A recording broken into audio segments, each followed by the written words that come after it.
Assalamualaikum. Waalaikumsalam. Jalil, you buat apa kat sini? Saja, lagipun kita dah lama tak ada episod sekali kan. Baru sekarang nak jumpa? Tunggu buat salah dulu baru nak jumpa? Janganlah cakap macam tu. Raya ni kan elok kita bermaafan, bersalam-salaman, berkasih sayang, berkahwin. Dah lah you, kalau sekarang baru you nak pujuk, baik tak payah.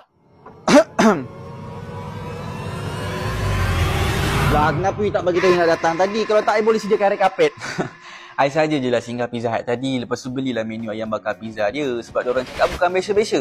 Loaded meat dengan grilled chicken tu yang buat rasa dia macam ayam bakar dekat bazar Ramadan. Plus sos cili lemongrass yang pedas, masam dan segar tu. Memang special. Itu yang buat teringat dekat you. Kenapa pula? Sebab rindu. Nanti try lah. Banyak topping dia ni. Aroma dia pun sedap. Ajak yang lain sekali makan Kalau macam tu jom lah sekali. Segan lah. Kenapa pula? Kenapa kamu nak segan? Kamu tu kan dah macam family pakcik.